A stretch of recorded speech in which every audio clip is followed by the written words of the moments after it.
Om Namo Bhagavate Vasudevaya.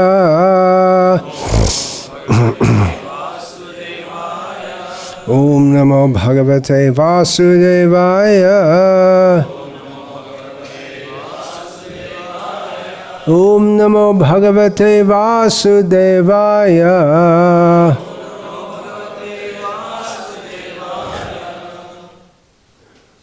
Om Jnana Timirandhasya Jnananjana Shalakaya Chakshurinmilitam Yena Tasmai Shri Gurave Namaha. Namasreshtam Manamapi Shachiputram Atra Swarupam Rupam Tasyagrajamurupurim Maturim Goshtavatim Radha Kondam Girivaramaho Radhika Madhavasham Prapto Yasya Prathita Kripaya Shri Gurum Tam Natosmi Vandeham Shri Guru Shri Atafpada Kamalam Shri Gurun Vaishnavanscha Shri Rupam Sagrajatam Sahagarna Raghunatan Vitam Tam Sajivam Sadvaitam Savadhutam Parijana Sahitam Krishna Chaitanya Devam Shri Radha Krishna Padan Sahagarna Lalita Shri Vishakhan Vitanscha Hare Krishna Krishna Krishna Hare Hare Hare Rama Rama Rama Hare Hare. Discussing about attitude in pilgrimage, and if we consider that our whole human life is meant to be a pilgrimage back to the lotus feet of the Supreme Personality of Godhead, then our whole attitude toward life, our whole attitude toward everything is the key, as Srila Prabhupada writes in his preface to the Nectar of Instruction, that advancement in Krishna consciousness depends on the attitude of the performer. So to really cross over out of this material world, one doesn't have to only go to the place, but one has to go there mentally also, not just physically. And going to Vrindavan, anyone can get a ticket, get on a train, and go there. But actual going to Vrindavan is Bishai Charya Kobe Shuddha Hobe Man Kobe Hamaharabo Sri Vrindavan, when the mind is purified by giving up desires for sense gratification. Then it's possible to see Vrindavan, and then over and above that, Rupa Raghunatha Pade Hoibe Akuti Tobe Hama Bujboshe Jugala Puriti. Narottam Das is desiring that I will be very anxious, not just for giving up sense gratification, but the positive side, to follow in the footsteps of Rupa and Raghunath Goswami. Srila Prabhupada renders this as when I will be eager to study the books of the 6 Goswamis. Then I can begin to understand the pastimes, the loving pastimes of Radha and Krishna. Krishna is like a kalpavriksha. So if we want material boons from him, he can also give them. But he generally gives them, or he deputes the demigods to do that for him. Kankshanta karmana siddhim yajanta iha devataha. People who want success in worldly activities, they approach the demigods. Lord Shiva is known as Ashutosha, one who is very quickly satisfied and gives you what you want, even if it's not good for you. Several examples are given. A well-known example, Ravana. Ravana is one. This Vrikasura, who wanted the the boon that whoever's head he would touch, that head would shatter into thousands of pieces. And Shiva, yeah, okay, all right, take it. Which was not auspicious for anyone, least of all Vrikasura. But Krishna is different. He may not easily give you what you want. Muktin dadati, what is that? Smanai bhakti yoga, something like that, isn't it? Muktam dadati smana bhakti, I can't remember exactly, but Krishna may easily give mukti. Not very easily, but more easily. But not very easily devotion to himself. Because by devotion to him, he becomes subordinate to the devotee. Aham bhakta paradhino, he says, I'm subordinate to I'm dependent on my devotees. So Krishna is by nature, his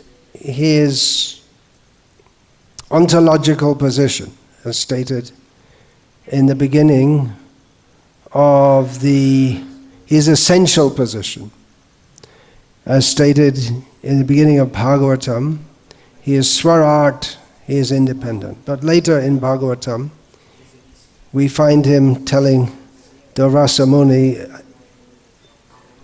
something which appears contradictory. It's contradictory but not contradictory at the same time, because he says, I am adhin, I am subordinate, I'm dependent on my devotees. But then, who he lets into his circle, entry by permission only. It's a secret club. In these days of conspiracy theories, they're the old boring ones like the Freemasons. What are they doing? You don't have Freemasons in Russia, do you? I don't think so. It's a real... Is it? Yeah. Oh. So it's some secret society.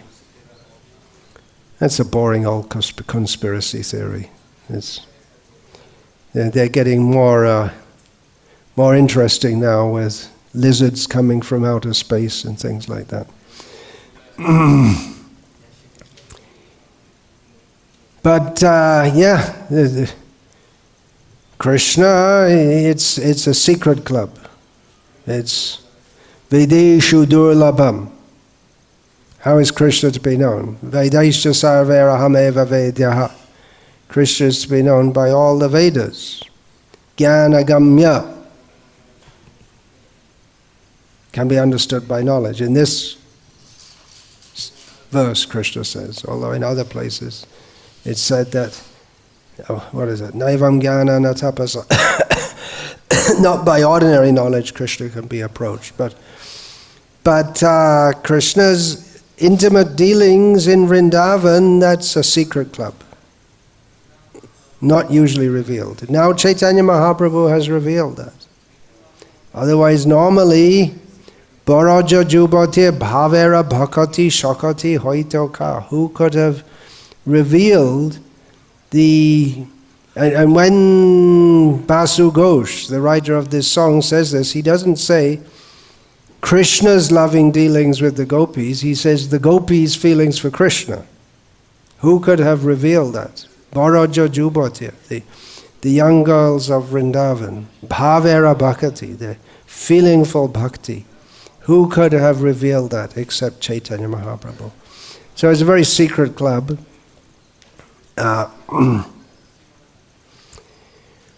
And entrance is limited. And one has to go through a series of tests. Has to go through a series. One has to come to that level. Just like we have what? We have first in ISKCON, we have first initiation, second initiation, sannyas initiation, you can become a guru and a GBC, and what is there after? The BBT trustee. None of these things matter, actually. The only real thing that matters is love of Krishna. You say first initiation doesn't matter? It matters only in as much as we take it as or understand it to be a step on the path to pure devotional service. So the real first initiation is accepting the mood. Anyabhilashita shunyam jnana karma dhyana vritamana kulyena krishnanu shilanam bhakti rutama. That's the real entry on the path to the lotus feet of Krishna. Anywhere, either in Vaikuntha or in Ayodhya or in Dwaraka or anywhere, but especially that selfless devotion to Krishna without any personal desire whatsoever, that becomes purest, intense in the pastimes of Vrindavan. And all the pastimes, it's not only the gopis, it's even the stones melt. The river flows the opposite direction. The cows, they become insanely affectionate to their calves. Even the calves are older than their newly born calves, but because that calf is actually Krishna, then they become so much attached. So it's a very secret world, and how to go there? By invitation only. And we'll come to that. I have to come to that point. But that's Narottam Das, who spent his whole life lamenting that he was in Vrindavan and he was kicked out. Not exactly kicked out. That gives an idea of get out, you're useless. But no, you're so great, you have to go and share this with others. But he was simply thinking, Kobe Lokanath More Shongai Loya Jabe Shri Rupa Pada Padme More Shamarpibe. When will Lokanath, my guru, take me with him and offer me at the lotus feet of Rupa? Rupa means Rupa Goswami, Rupa means Rupa Manjari. So it's a very secret club, and it's very high to go to a holy place compared to being a mosquito or a coronavirus germ. I guess that's some kind of living being, is it? Or a frog jumping around trying to catch some mosquitoes. It's very, very high to have a human birth and to go to holy places, even to ask for material boons. That's very developed compared to being a rock star in New York City with no idea of Vedic culture whatsoever. So that's a very high level, but still it's a very, very long way from what Chaitanya Mahaprabhu has come to give us. But it's a step on the way. It's a step, still it's a long, long way to go. And unless we get the mercy of the devotees, then it may be taking a step, but it becomes like a step on a treadmill. We don't really go anywhere. Shrama evahi kevalam. That verse is in relation to Varnashram Dharma. So Varnashram Dharma is the system for Varnashramacharvata Purushena Parapuman Vishnu Aradhyate Panta Nanya Tato Shakaranam. Varnashram dharma is the system whereby by worshipping Vishnu, Swakaramana tam abhyacha siddhing vindati manavaha. By worshipping Vishnu according to the Varnashram system, we can attain perfection. But if one doesn't worship Vishnu, or if one doesn't get the idea that actually in Varnashram, Vishnu is there. Shalagram worship is there, minimally. Jarasandha was worshipping Vishnu. He was a Vedic Kshatriya, you could say. So he was worshipping Shalagram. But he was a demon. So unless one gets the proper idea, Varnashram can be treading on a treadmill, not going anywhere. But if one gets the proper idea, then one can gradually ascend. But in Kali Yuga, the Varnashram is broken down. Chaitanya Mahaprabhu is an easy process, or circumventing the Varnashram system, which doesn't necessarily mean totally rejecting it, but not relying on it. And actually, in any age, we shouldn't rely on the Varnashram system.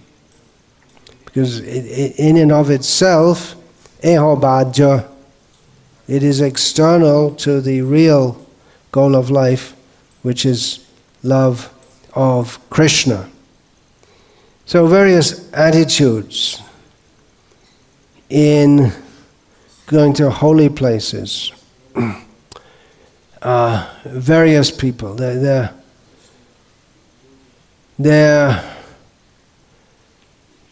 more or less getting in the right direction, but they don't really know where they should be going.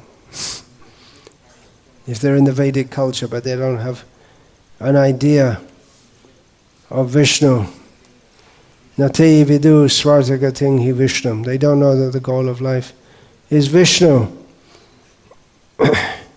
So there are certain followers of the Vedic culture who believe that by following all the rules given in Shastra, then the gods are duty-bound. If you do your duty, your dharma, then they are obliged to do their dharma, which is to give you the result. And in this way, there's no real need to worship the gods. But you may do as a formality, but it's by your own strength. This is the karma mimamsa idea, that you follow everything, you get the result. And there are all this God worship, that's not required. So that attitude may be there also in people who they go to various holy places and they expect to get a result, and someone who meditates in a holy place. I was talking about the Shaktas.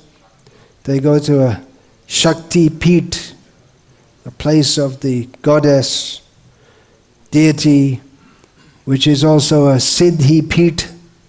It's once one person has attained Siddhi in Shakti worship, then others, they take a cue and they also go there. So there becomes an idea, if you do your austerities and you do all the ghastly things you're supposed to do in their mode of worship, then you must get the result. The deity is obliged to give that result. And in general, people are confident that the deity of the holy place will reciprocate. People take bath in the Ganga and they're confident that now my sins are washed away. Our accountant went to take bath at Ganga Sagar on the day of Ganga Sagar Mela. He came, I'm confident, now I'm liberated. He didn't read Prabhupada's books. He was making the accounts for the sales of Prabhupada's books, but he never read them.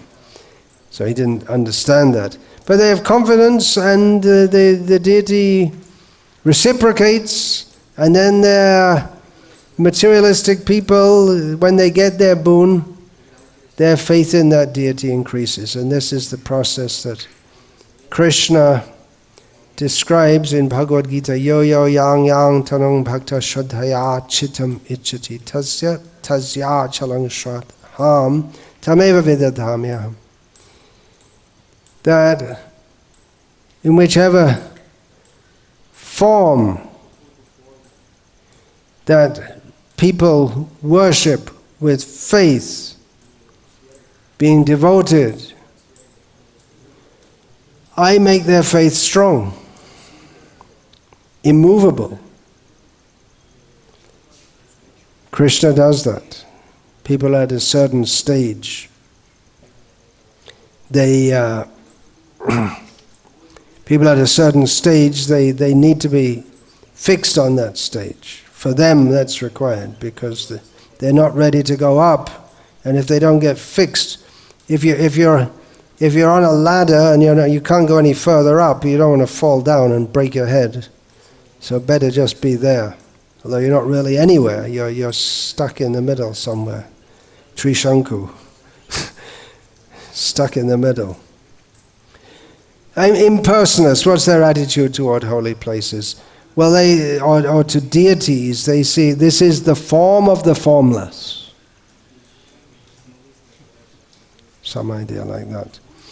And the idea that the deity, the deity is a limited representation of the limitless power behind it. So they don't really think of the deity as being a person, or their whole idea of personality is it's all an illusion. Ultimately, there's no such thing as personality. There's no such thing as a person. Of course, they don't neglect to feed themselves every day. That's not an illusion. Just theoretically, it's all an illusion. So they think that actually the form who everyone goes to see and pray to, they think, well, ultimately, anyway, it's all illusory. It's an offensive attitude. It doesn't really exist. This form doesn't really exist, but for less intelligent people, they think it exists. And anyway, my wife wanted to go, so take her along. And I also wanted a break, so got to go somewhere. So you can go there. Most pilgrims, they go on a pilgrimage materialistically. They want something. But they don't, they ask for something and they don't want what Krishna really wants to give us. If you go to Tirupati and so many people go, give me this, give me that, solve this problem, solve that problem. And if the Lord says, okay, I'll give you pure devotion, detachment from everything, they don't want it. They don't want a life-changing experience. They want to remain in their imaginary position. I am such and such, and I need this and this, and you can give it. So you give it, and I'll take it, and I'll be happy. And anyway, you're happy, so what do you care?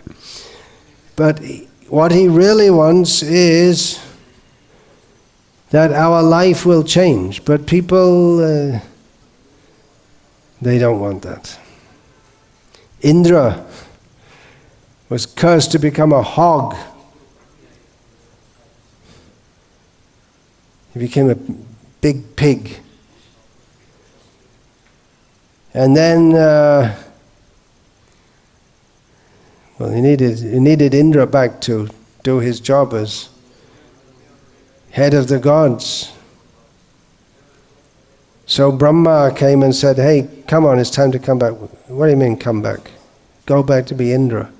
Oh, what do you mean? I'm here, I've got my family and my children, and what do you mean? Indra, what's all that? Forget it.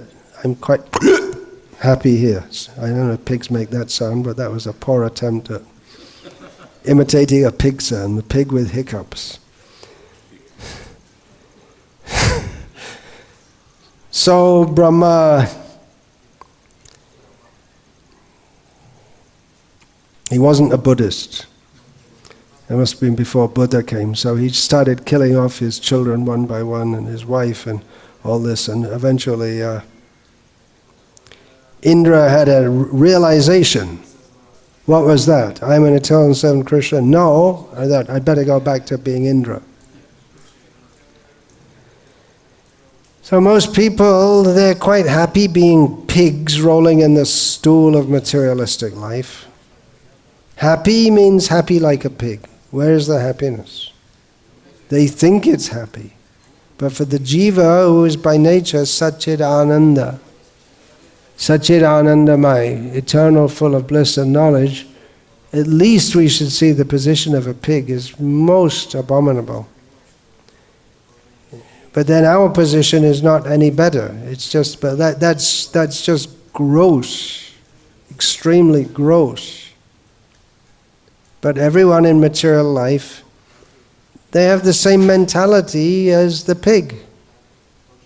Let me enjoy this world through the senses. Nayam deho deha bhajam niloke kashtan karman arhate virbhujam. Everyone who's pursuing material happiness is like a stool eater.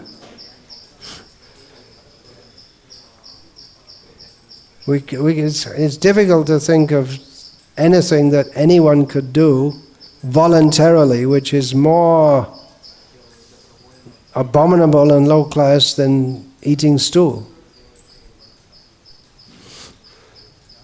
But Rishabhdev says that anyone who wants material enjoyment is on that level. And if one doesn't get the clue of Brahma Jignasa, if one doesn't endeavor to go Parastasmat tu bhavanyo vyakto vyaktat sanatana, unless one gets a clue to go beyond this material existence, then one will end up as a hog and a mosquito, and very fallen species.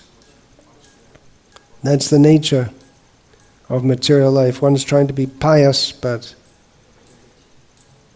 there may be some mistake in one's pious activities. King Nriga ended up as a lizard, as the ultimate example of someone who performed so many pious activities, but he fell to the hellish condition of a lizard. So most people, they don't want a life-changing experience when they go to a holy place. But especially the dhams, Mayapur Dham, Vrindavan Dham, and any place where Vishnu is worshipped with love, that has the potential to instigate a change of consciousness in people, because the Lord is there and the devotees there with their feelings for Krishna. That is something that people in general have not experienced before. They think that, well, wherever I went in the world, they only know about this lifetime. And they never heard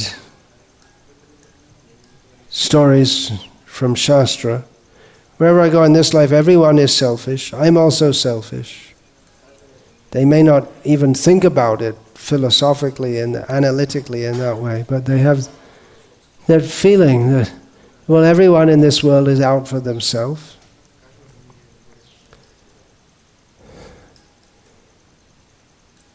We were just discussing about how there's so much cheating in the marble business, making deities. I just heard from Srila Prabhupada, he gave an example that the goldsmith, is a Bengali saying, the goldsmith gets some gold from his mother to make a ring, some piece of gold and to make some jewelry. And immediately he's thinking, how much shall I take for myself? Because the normal thing, the goldsmith is supposed to take the gold and fashion it into jewelry and give it back. But the goldsmiths, habitually, they take a little bit, they won't get noticed. Or the people who make silk saris, they take a little bit, not supposed to, they get noticed. So the goldsmith, this Bengali saying that the mentality of a crooked person is so crooked that even if his own mother gives gold, he's thinking, at least he's considering to cheat her. Such is the mentality. It becomes such a habit. So when people come in contact with others who really have no desire in dealing with you than to benefit you, they're not used to this, and they can't believe it. They're used to dealing with people in a manner where every exchange is a combat, where each is trying to extract something from everyone else. And of course we have rules and norms of civilized behavior. Just like if you go and work in an office, there are office rules and norms, and you're expected to sit down and do your work and behave with others in such a way that the work is facilitated. But all the time in the office, you won't say to the person next to you, or you won't get a hammer and smash him on the head, but you'll say something sarcastic, or make some joke about their moustache, or something like that. You must know very well. The rule is there, but you just take it to the full limit to try to put the other person down. And if you're nice to the other person, you're nice for your own benefit. That's this whole, what's that? How to make friends and influence people. Behave nicely with people, and then they'll be nice to you, and you'll get your job done. If you ever had the idea to read that book, that's the summary of it. Rather than being nasty to people and then they won't want to help you, you be nice to them, and then you can get what you need done. So it's all selfish. So when the people, they make devotees, and devotees, they actually are selfish, people can't imagine. That can affect a great change, and that is supposed to be in the holy places.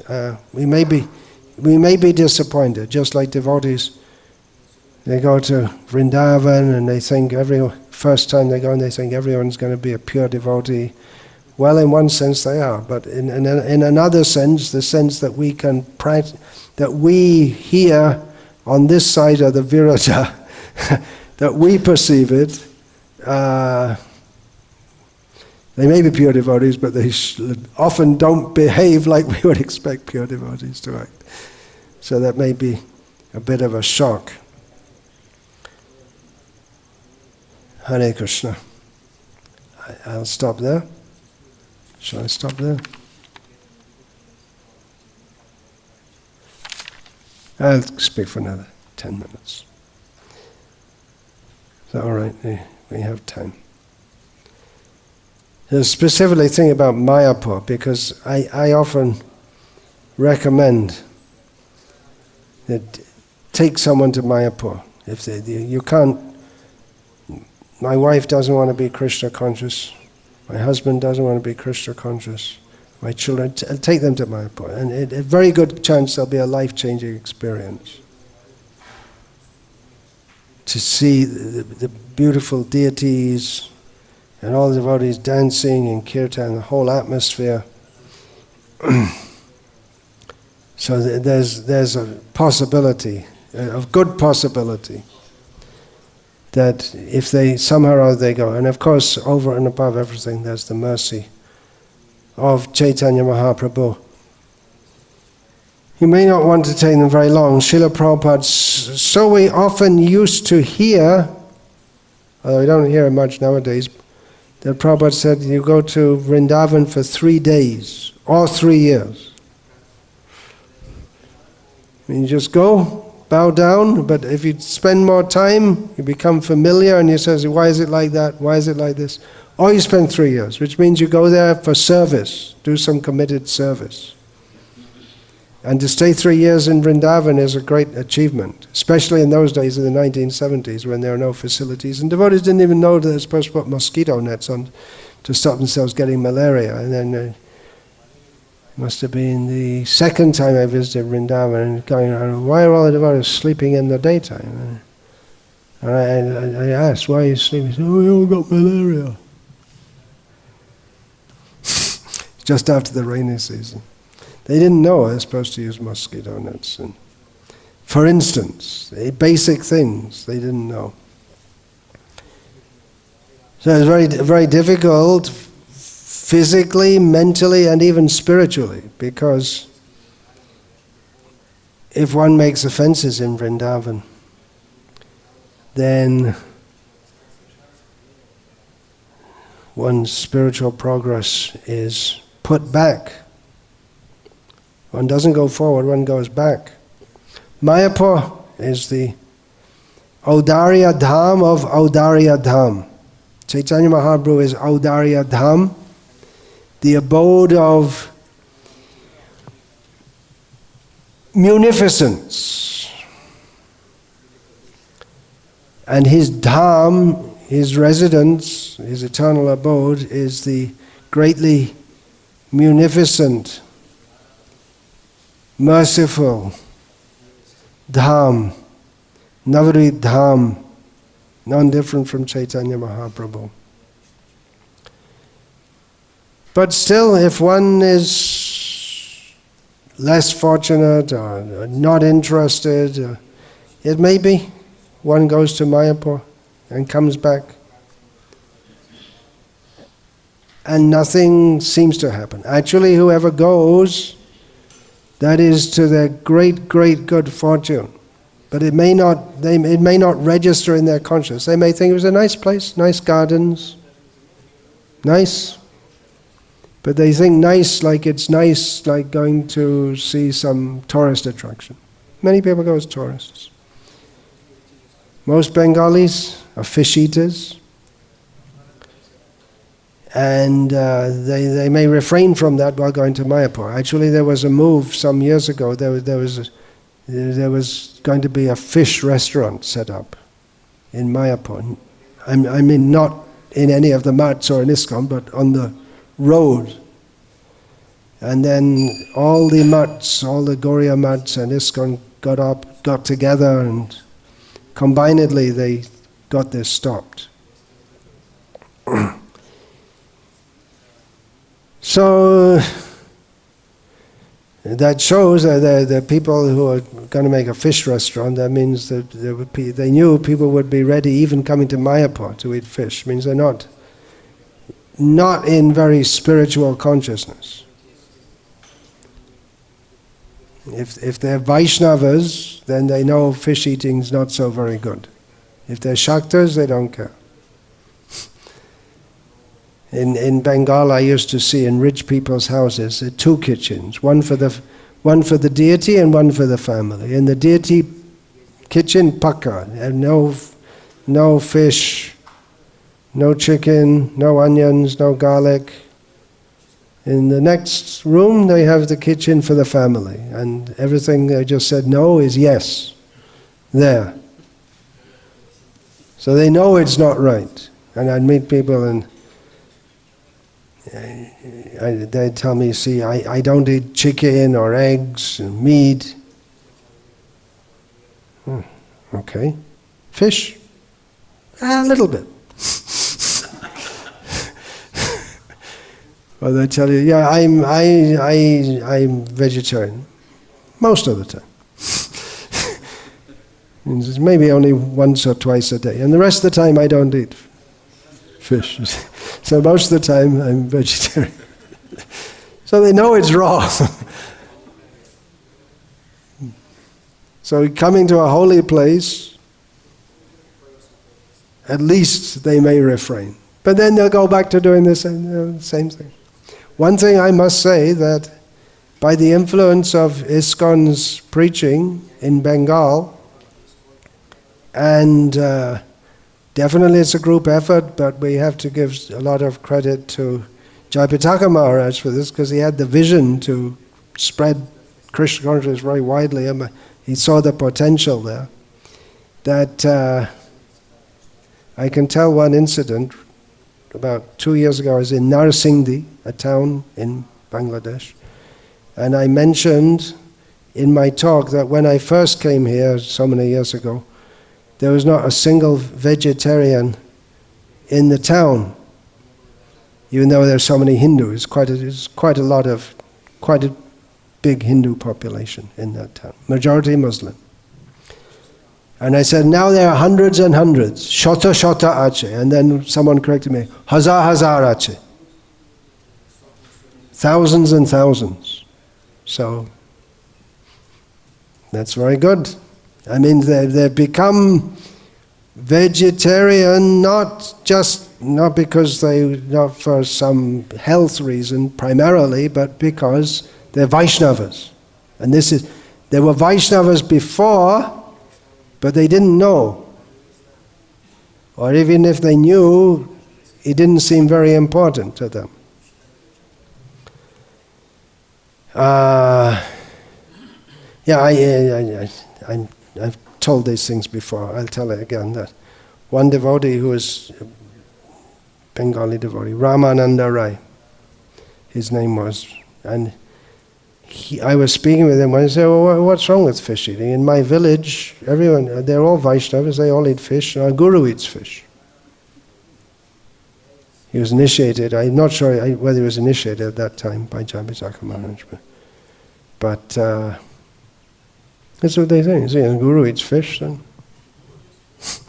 everyone eats fish, and we all chant Hare Krishna. So it's hoped that by coming to the holy place that people get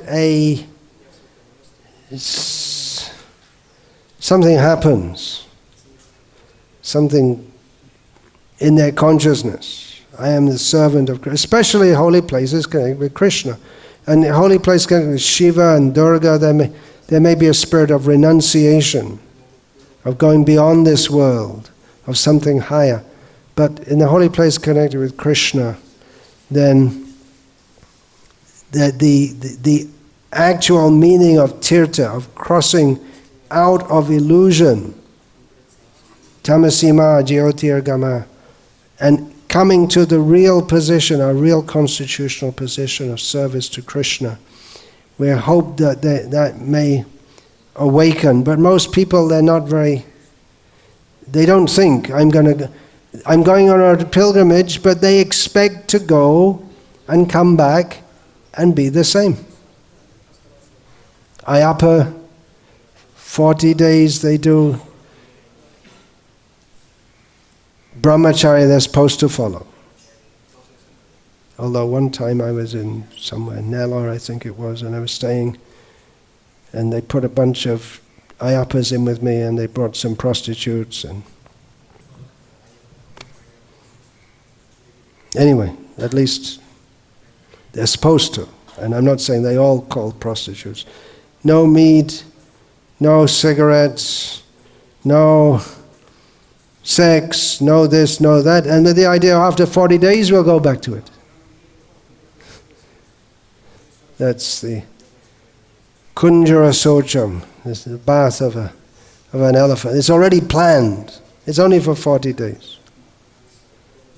Means they don't want to change actually, but the real idea is to Tirtha, take us over. Come out of this humdrum life of punarapi jananam, punarapi maranam, again and again getting born, and again dying. This Ayappa thing, and they have the Om Shakti cult for the women side by side. I think a lot of it is, it's like getting together in a club with with your friends and you do something interesting together, like that. So I think it's something like that, like in the Western country, I don't know, but young men, they go together to a soccer game and they all go 200 miles to the other side of England and yell and scream and have a fight maybe with the others and come and drink, they all go to the pub together. And it's a feeling of togetherness. So in Indian culture there's that camaraderie. It's on a better level, but that feeling is they're doing things together, feeling part of something. So actually our ISKCON temples, they're meant to be for taking people over, not just taking them in. They come in and they go out. Come in, give a donation, go out. We want to take them in and send them out with Prabhupada's books and implant in their heart the seed of desire. It may not, we don't expect it to happen immediately with everyone, but that's the aim, that their life will change.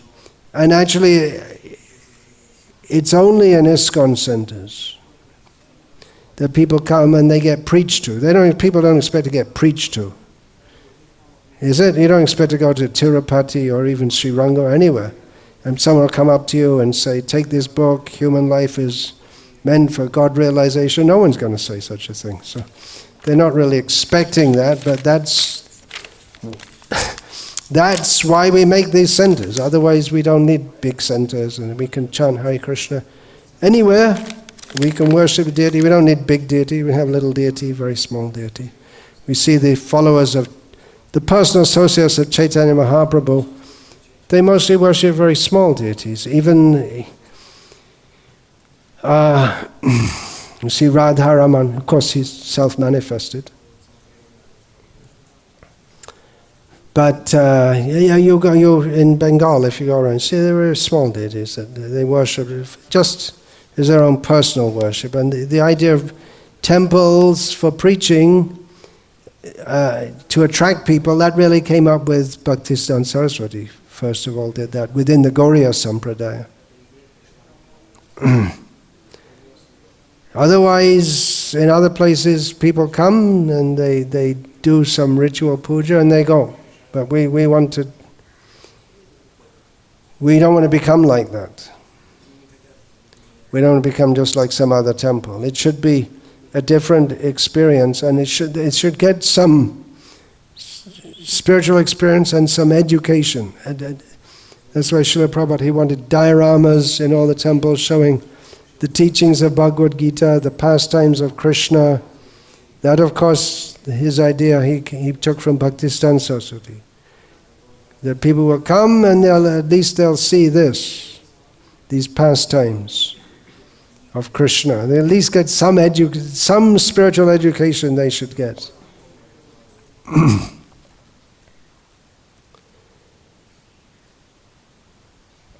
Hare Krishna. Vancha kalpa tarubhyascha kripa sindhubhya evacha patitanam pavanebhyo vaishnavebhyo namo namaha. His Holiness Bhakti Vikasa Swami Maharaj ki Jai. Srila Prabhupada.